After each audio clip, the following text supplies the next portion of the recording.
사랑하는 성도 여러분, 평안하셨어요?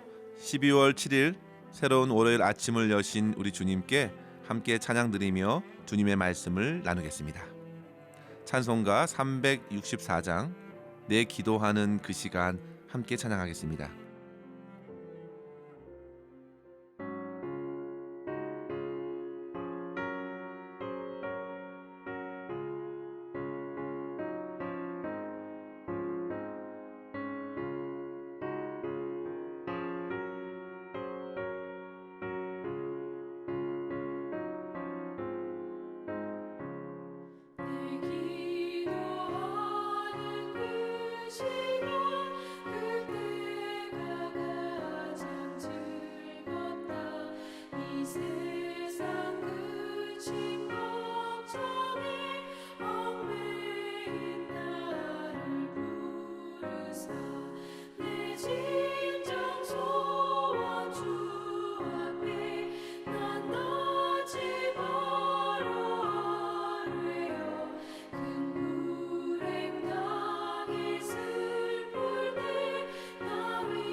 아멘.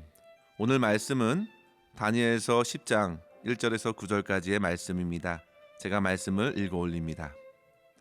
바사왕 고레스 3년에 한 일이 벨드사살이라 이름한 다니엘에게 나타났는데 그 일이 참되니 곧 큰 전쟁에 관한 것이라.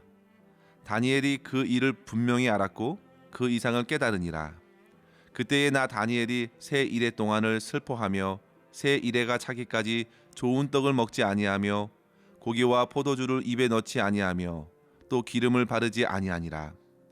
정월 24일에 내가 히데겔이라 하는 큰 강가에 있었는데 그때에 내가 눈을 들어 바라본즉 한 사람이 세마포 옷을 입었고 허리에는 우바스 정금 띠를 띠었고 그 몸은 황옥 같고 그 얼굴은 번갯빛 같고 그 눈은 횃불 같고 그 팔과 발은 빛난 녹과 같고 그 말소리는 무리의 소리와 같더라.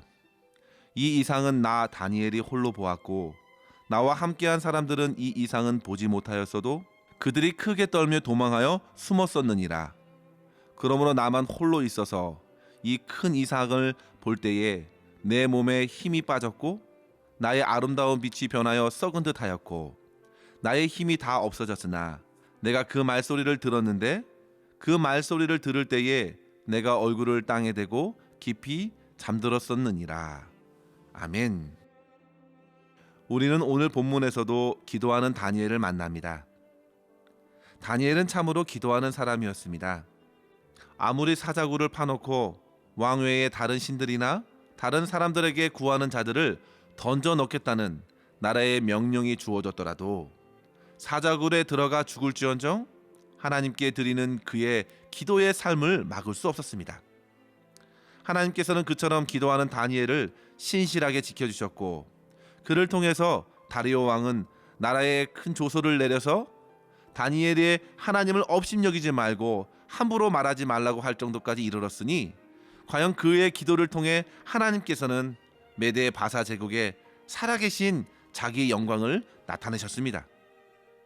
사랑하는 성도 여러분, 비록 우리가 드리는 오늘의 기도가 참으로 연약하게 느껴질지 모르지만 결코 그렇지 않습니다.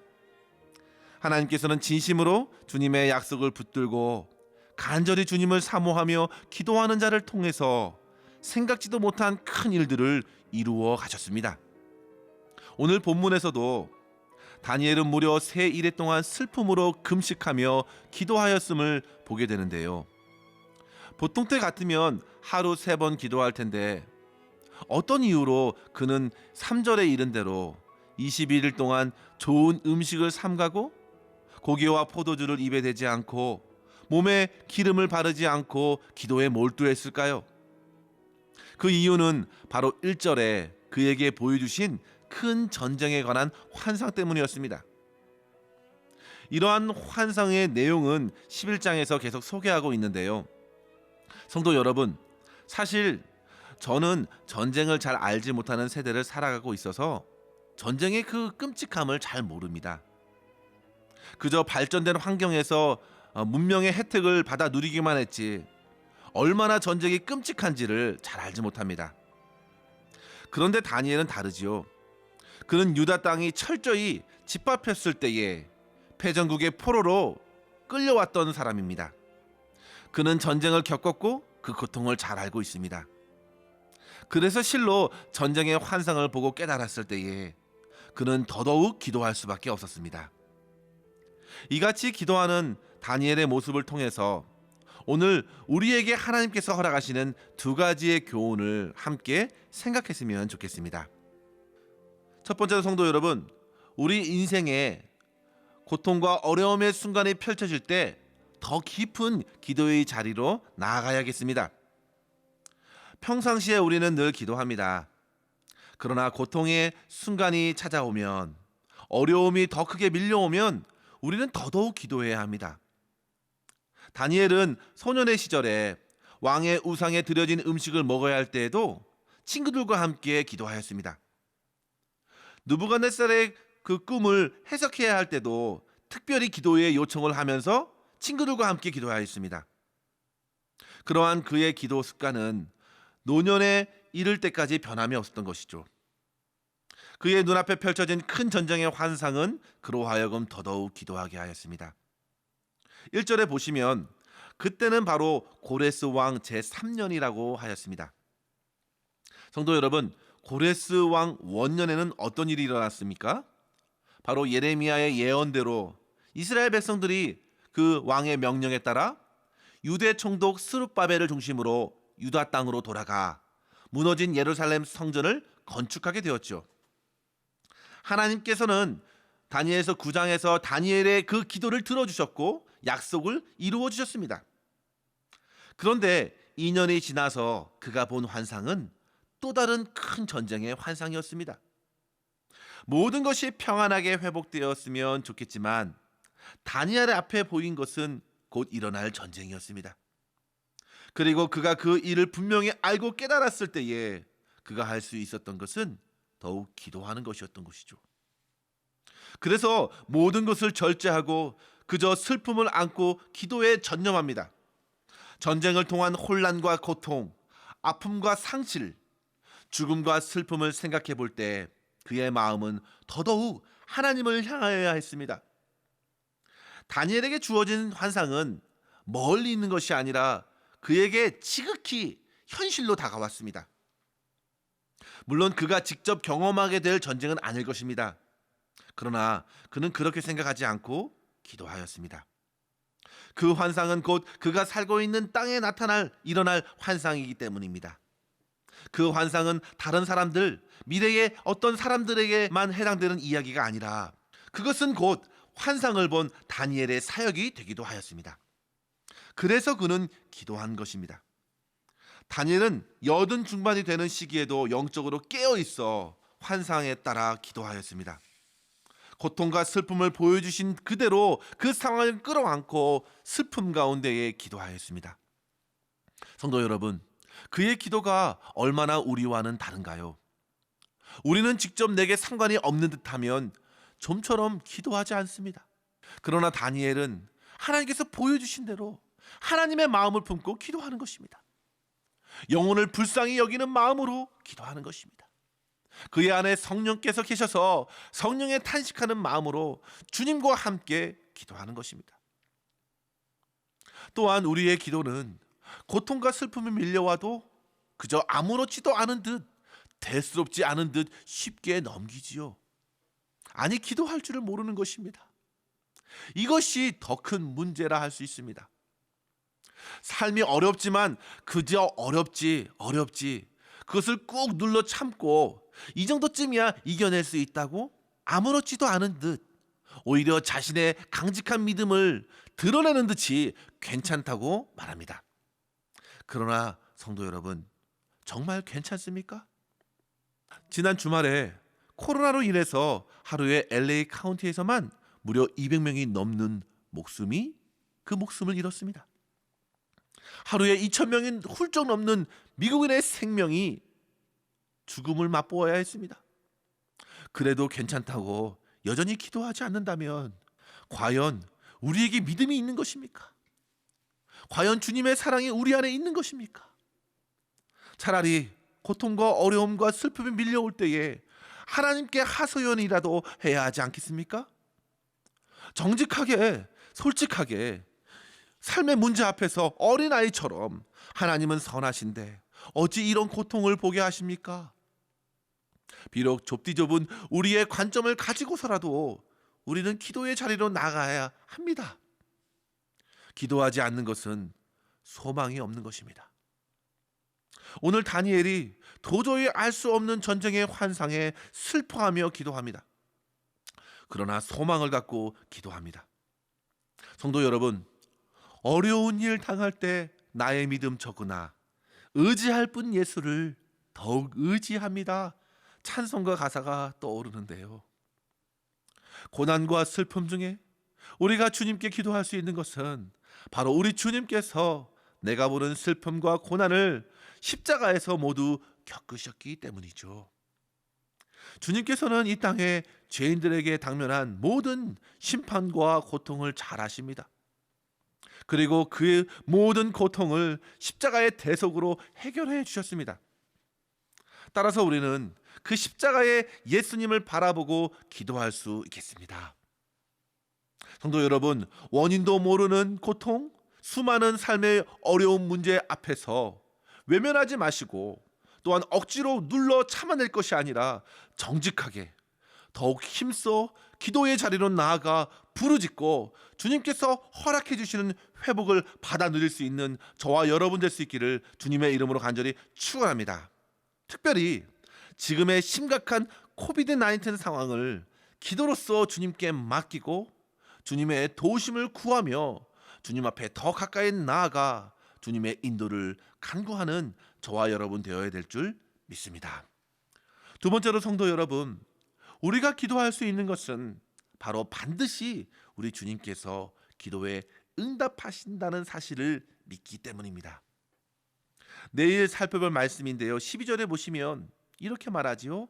다니엘아 두려워하지 말라. 내가 깨달으려 하여 내 하나님 앞에 스스로 겸비하게 하기로 결심하던 날부터 내 말이 응답받았으므로 내가 내 말로 말미암아 왔느니라. 이렇게 증거하고 있는데요. 그 시간이 이제 20일이 지난 후였습니다. 그래서 그는 21일 동안 기도한 것입니다. 한마디로 다니엘은 하나님께서 응답해 주실 때까지 기도하였습니다. 그날은 바로 4절에 보시면 첫째 달 24일이었고 히데겔 지금의 티그리스 강가에서 인자 같은 이로써 만나주신 주님을 경험함으로 응답받습니다. 마치 요한계시록 1장에서 사도 요한의 눈에 비춰진 예수님의 모습과 흡사하지요. 같이 있었던 사람들은 떨며 도망하여 숨었습니다. 그러나 다니엘만큼은 분명히 그를 대면하였습니다. 그러자 그의 연로한 육신에 온 힘이 빠졌습니다. 그의 아름다운 빛이 썩은 듯 해졌습니다. 그 큰 환상 앞에서 그의 힘을 모두 잃었습니다. 그리고 그때 그의 음성을 듣고 깊은 잠에 빠진 것이죠. 성도 여러분, 간절히 기도하는 자가 주님을 만납니다. 아니, 주님께서 그 기도하는 이에게 찾아가십니다. 함께 있었던 다른 사람들은 영문도 모르고 두려워하여 도망합니다. 죄인이 거룩한 존재 앞에서 행하는 당연한 처사이죠. 그러나 다니엘은 어떻습니까? 그 사람을 봅니다. 기도의 응답을 경험하는 것은 기도하는 자가 누리는 축복입니다.